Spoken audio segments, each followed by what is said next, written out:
베르린 선한 목자 교회 성도 여러분, 벌써 7월 둘째 주입니다. 우리는 7월 한 달을 특별한 마음으로 지금 대하고 있습니다. 왜냐하면 아까 장로님의 기도와 또 여러 곳에서 광고를 통해서 여러분이 익히 들으셔서 아시는 바와 같이 7월에는 헝가리 단기 선교가 계획에 잡혀져 있고요. 그리고 또 8월에는 또 정교인 수련회가 잡혀져 있습니다. 그러나 이것이 단순히 일정이나 프로그램으로서 우리가 진행하는 것이 아니라 이 일을 진행하기 전에 우리는 스스로에게 한 가지를 되물어 봐야 합니다. 그것은 우리는 어떤 교회가 되어야 하는가, 그리고 나는 어떤 제자로 살아야 하는가 하는 것입니다. 하나님은 우리를 구원하실 뿐만이 아니라 제가 방금 말씀을 전하기 전에 읽어드렸던 그 마태복음 말씀을 통해서 말씀하시듯이 우리를 제자로 세우십니다. 그리고 세워진 제자를 가정과 일터와 세상으로 보내주신 것이 바로 하나님이십니다. 그러므로 제자 훈련, 제자가 되는 것, 그리고 교회에 맡겨주신 이 선교는 따로 분리된 일이 아니라 함께 교회에서 진행하여야 하는 하나님의 명령이라는 것입니다. 제자훈련은 주님의 사람으로 세워지는 일이고, 그리고 우리에게 맡겨진 여러 가지 선교는 그렇게 세워진 사람이 주님의 마음을 품고 세상으로 나아가는 것입니다. 오늘 우리는 바벨론 한가운데서 믿음을 지킨 다니엘을 만납니다. 그리고 다니엘은 우리가 알다시피 자기가 원해서 바벨론에 간 것이 아닙니다. 입신양명을 위해서 바벨론을 향해 당대 최고였던 나라를 찾아가서 그리고 그곳에서 성공을 위해서 달려갔던 것이 아니라는 말씀입니다. 나라가 무너지고 그리고 예루살렘의 성전이 무너진 다음에 비참하게 포로로 끌려갔던 것입니다. 바벨론은 그래서 그 다윗에게 이름도 바꾸고 언어도 바꾸고 교육도 바꾸고 먹는 것까지 바꾸려 했던 것입니다. 우리가 옆 나라에서 벌어지는 그 전쟁의 그 참상들을 익히 들어서는 알고 있지만 우리는 직접 그것을 경험한 적이 없기 때문에 그것이 얼마나 비참한지를 모릅니다. 그러나 여러분, 전쟁은 비참하기 짝이 없습니다. 그리고 고통받는 것은 연약한 국민들 뿐입니다. 그 사람들이 지금 독일이나 여러 유럽 각지에 흩어져 가지고 생활하는 모습은 남의 일이 아니라는 것을 우리가 알아야 한다는 것입니다. 당시 바벨론에 끌려갔던 다니엘도 마찬가지였습니다. 바벨론은 단순히 다니엘의 어떤 삶을 변화시키려 했던 것이 아닙니다. 다니엘의 정체성을 바꾸고 완전히 하나님의 자녀가 아니라 바벨론의 사람으로 만들려고 했던 것입니다. 너는 이제 하나님의 백성이 아니다. 너는 이제 바벨론의 사람이다. 너의 미래는 하나님이 아니라 바로 당대 최고의 권력자였던 바벨론의 왕의 손에 있다. 그러나 그때 성경은 짧고도 강하게 이렇게 이야기하고 있습니다. 오늘 읽었던 본문의 말씀을 잘 기억해 주시기 바랍니다. 다니엘은 뜻을 정하여 왕의 음식과 그가 마시는 포도주로 자기를 더럽히지 아니하리니. 이것이 바로 성도가 가지는 궁극적인 신앙의 고백이 되어야만 하는 것입니다. 한 개인이었던 다니엘은요, 제국을 바꿀 힘이 없습니다. 왕의 명령을 없앨 수도 없었고요, 자신이 처한 환경을 선택할 수도 없었습니다. 그러나 다니엘은 한 가지를 분명히 선택할 수 있었는데 그것은 자신의 마음을 누구에게 드릴 것인가 하는 것입니다. 다니엘은 마음을 정했습니다. 나는 비록 바벨론에 살지만 바벨론의 사람이 되지 않겠다. 나는 포로의 자리에 있지만 하나님의 백성으로 살겠다. 내 이름은 바뀌어도 나의 믿음은 바뀌지 않을 것이다. 이것이 바로 하나님의 자녀가 가지는 제자된 하나님의 백성만이 누리는 믿음의 결단인 것입니다. 우리 한국도 1910년부터 1945년까지 여러분 잘 아시겠지만 일제강점기를 겪었던 나라였습니다. 나라도 빼앗기고 이름과 언어와 교육을 빼앗기는 엄청난 핍박을 당했던 것입니다. 심지어 교회와 성도들에게는 신사참배를 강요해서 천황을 경배하라고 했습니다. 계속해서 우리의 정체성을 말살하려 했던 것입니다. 그때 모든 사람이 믿음을 지킨 것은 물론 아니었습니다. 두려움 때문에 적당히 타협한 사람도 있었고요. 시대의 압력에 굴복한 교회도 있었습니다.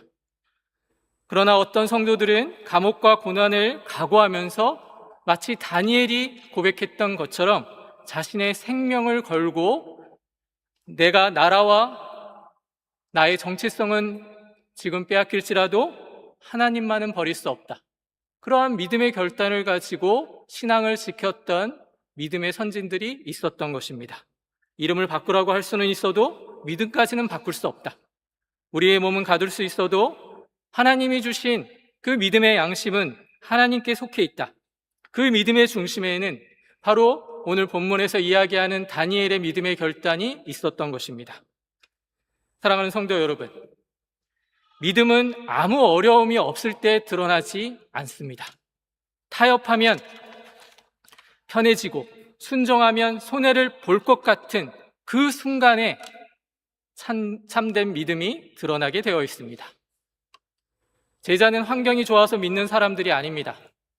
하나님이 지명하여 부르신 여러분들은요, 사람들에게 인정받기 때문에 하나님께 헌신하는 사람들이 아니라는 말입니다.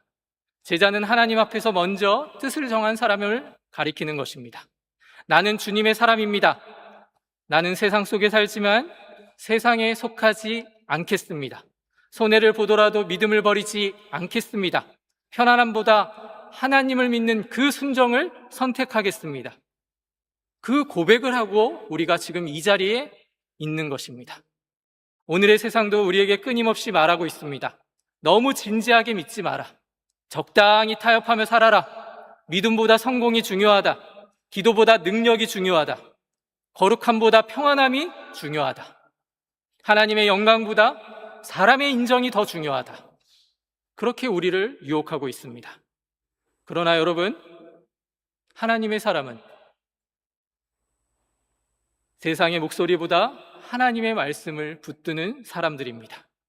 다니엘의 뜻을 정했기 때문에 모든 일이 곧바로 쉬워진 것은 아니었습니다. 그러나 그 뜻을 정함이 그의 삶을 결정했던 것입니다. 사적을 앞에서도, 왕의 명령 앞에서도, 제국의 권력 앞에서도 흔들리지 않는 그 믿음, 그것은 하나님이 우리에게 주신 선물이라는 말입니다. 작은 타협을 거절한 그 첫 결단이 평생의 믿음을 좌우하게 된 것입니다. 우리가 7월 한 달을 맞이해서 지금 제자 예비훈련도 하고 있고 또 선교도 준비하고 있습니다. 그러나 이 모든 것은 바로 여러분이 하나님 앞에서 뜻을 정함으로 시작되는 것이란 말입니다. 먼저 멀리 가는 것이 아니라 먼저 마음을 정하는 것이 중요합니다. 먼저 많이 배우는 것이 아니라 먼저 주님의 사람이 되는 것이 중요하다라는 말입니다. 여러분, 우리는 찬양하기 전에 우리의 삶을 먼저 드려야만 하는 것입니다. 섬기기 전에 내 자존심을 내려놓는 것입니다. 선교하기 전에 우리 안에 바벨론과 먼저 결별해야 하는 것입니다. 내 인정 욕구, 내 편안함, 내 방식, 내 계획, 이 모든 것을 하나님 앞에 진정으로 내려놓을 때 비로소 하나님이 그 마음을 받으시고 하나님의 일을 시작하시는 것입니다. 주님, 저는 하나님의 사람입니다. 하나님, 우리 교회는 주님의 교회입니다. 주님, 우리의 선교는 우리의 행사가 아니라 주님의 일입니다. 뜻을 정하지 않는 사람은 어려움이 오면 쉽게 흔들리게 되어 있습니다. 그러나 하나님 앞에서 뜻을 정한 사람은 결과보다 하나님의 신실함을 붙드는 것입니다. 사람의 반응보다 하나님의 부르심에 자신을 돌아보게 되는 것입니다. 편안함보다 순종을 선택하고 불평보다 먼저 기도를 선택하는 것입니다. 남을 정죄하고 판단하는 것보다 하나님의 사랑으로 그냥 인정하는 것입니다. 이번 7월은 덥기도 하고 외적으로는 여러 가지 환경으로 우리가 핑계댈 것이 참 많은 그러한 계절입니다. 그러나 여러분 한 사람 한 사람을 통해서 하나님은 하나님의 아름다운 계획을 세우시기 원하시는 것입니다. 여러분을 통해서 하나님의 가정을 세우시고 교회를 세우시고 세상 가운데 복음의 빛을 밝히시는 것입니다. 다니엘의 뜻을 정한 이 제자의 모습을 여러분 그래서 기억해야 하는 것입니다. 그렇다면 여러분, 뜻을 정하고 난 다음에는 우리가 어떤 모습으로 어떤 행동을 나타내야 하는지를 다시 한번 성경을 통해서 소개하고자 합니다. 그건 오늘 본문 요한복음 13장에 아주 명확하게 우리에게 제시되고 있습니다. 뜻을 정한 제자가 어떤 마음으로 살아야 하는지를 다른 사람을 통해서가 아니라 바로 예수님의 모습을 통해서 우리는 발견할 수 있다라는 것입니다. 그것은 거룩한 일입니다. 비록 세상은 그것이 거룩한 줄 모르지만 예수님께서 제자들의 발을 씻기셨다라는 것은 단순히 높으신 분이 낮은 자를 섬겨주셨다라는 것으로 끝나는 일이 아니라는 것입니다. 믿음은 바로 이러한 모습에서 강해지고 드러나게 되어 있습니다. 예수님께서는 십자가 사건을 앞두신 마지막 날에 제자들의 발을 씻기십니다. 당시 발을 씻기는 일은 가장 낮은 종이나 하는 일이었습니다. 그런데 주님이시면서 선생이신 예수님께서는 친히 그것을 그렇게 밝히십니다. 내가 주님이요 선생이지만 너희의 더러운 발을 내가 씻는다. 내가 주와 또는 선생이 되어 너희 발을 씻었으니, 그리고 나서 이렇게 요청하십니다. 너희도 서로 발을 씻어주는 것이 옳으니라. 옳다라는 말씀을 하셨습니다. 하나님의 자녀는 자존심을 세우는 사람들이 아닙니다. 스스로 낮아질 수 없기 때문에 하나님이 우리를 낮게 만드신 것입니다. 그것을 성령의 은혜로 말미암아 깨닫게 해주신 것입니다. 이것이 제자의 삶입니다. 제자는 높아지는 사람이 아니라 스스로 낮아지는 사람입니다. 대접받으려는 사람이 아니라 먼저 섬기는 사람입니다. 자신의 이름을 드러내는 사람이 아니라 예수님의 사랑을 자신의 삶 가운데 드러내는 것입니다. 이 말씀을 삶으로 보여준 사람을 한 사람 소개하고자 합니다. 영국 출신의 선교사 중에 의사였던 폴 브랜드라는 사람이 있었습니다. 그는 의사로서 편안하고 명예로운 길을 걸어갈 수 있는 사람이었습니다. 그런데 1946년에 한 인도로 들어가서 당시 모든 사람들이 꺼려했던 한센병 환자들을 돌봤습니다.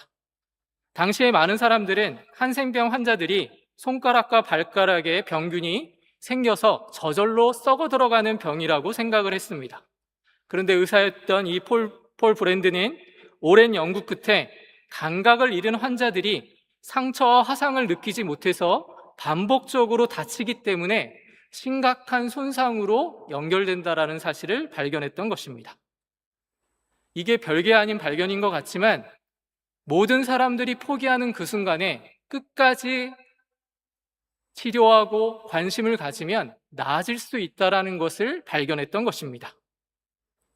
환자들이 절망적인 존재로 살아갈 때 내가 조금 더 하나님 안에서 열심을 다해서 치료하면 나빠지지는 않는구나, 더 좋아질 수 있구나, 그러면서 자신의 존재 가치, 인간이 가지는 존엄성을 바로 이 폴 브랜드라는 의사를 통해서 다시 한번 발견하게 된 것입니다. 여러분, 단순히 의학적인 치료만을 가지고 그 사람이 한센병 사람들을 대했다면 그냥 치료만 해주고 끝냈을 것입니다. 그러나 그 고통을 함께 나누고 함께 느끼고 그들이 어떻게든 하나님 안에서 좋은 삶을 살기 위해서 기도하고 노력했던 모습이 그런 열매를 맺게 된 것입니다. 복음이 바로 이와 같습니다. 환자의 손을 붙드는 손길이 되고 상처를 싸매는 섬김이 됩니다.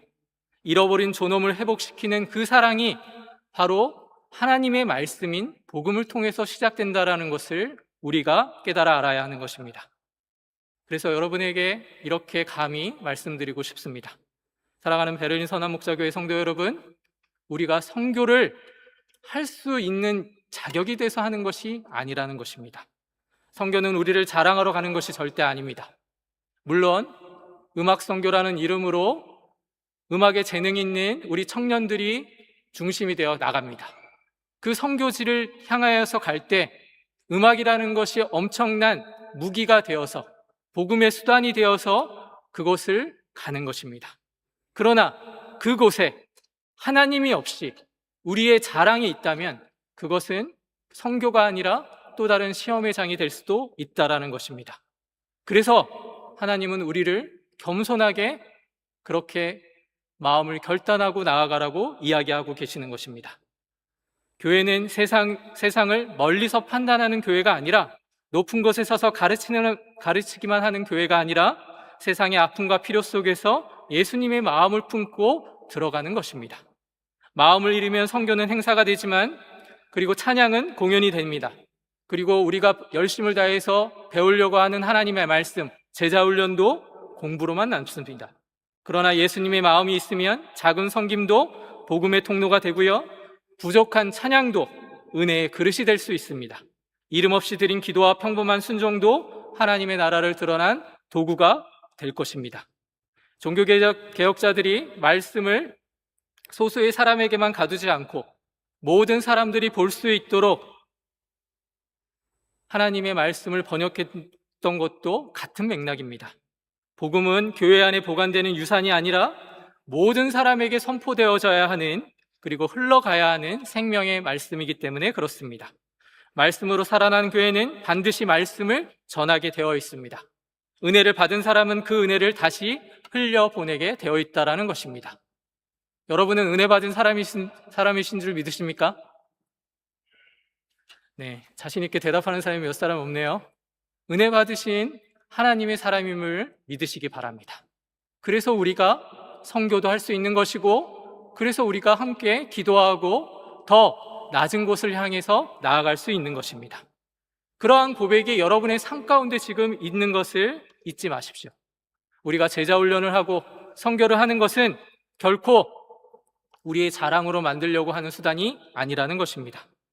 여러분, 우리는 하나님의 자녀로, 하나님의 사람으로 만들어져 가는 하나님의 자녀임을 믿으시기 바랍니다. 누군가는 선교지로 가고, 누군가는 기도를 함께 합니다. 누군가는 물질로 섬기고, 누군가는 찬양으로 동참합니다.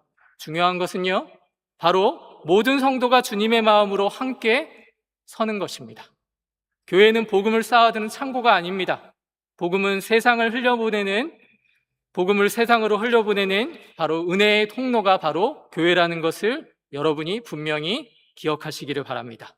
교회는 은혜를 소비하는 사람들이 모인 곳이 아니라 은혜를 받은 사람들이 은혜의 증인으로 세워지는 곳입니다. 그러므로 여러분 스스로에게 이렇게 물어보시기 바랍니다. 누가 선교하러 간다? 그러한 어떤 물음이 아니라 우리 교회는 잃어버린 영혼을 향해 주님의 마음을 품고 그곳에 가고 있는가? 그렇게 생각되어지시면 함께 기도에 동참해 주시기를 바랍니다. 그것이 함께하는 자들의 기쁨이라는 것입니다. 사랑하는 성도 여러분, 오늘 다니엘의 그 짧은 본문과 요한복음의 말씀을 통해서 다시 한번 여러분들에게 요청을 드립니다.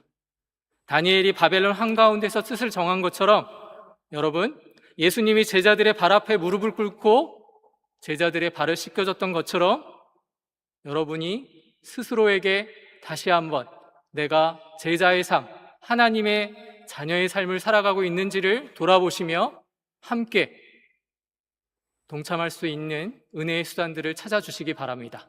그 첫 번째가 기도가 되었으면 좋겠고, 그리고 함께 찬양하며 늘 자기의 자리에서 보내는 선교사가 되시기를 부탁을 드립니다. 이번 7월은 외적으로는 굉장히 무덥고 힘든 계절이 될 수 있습니다.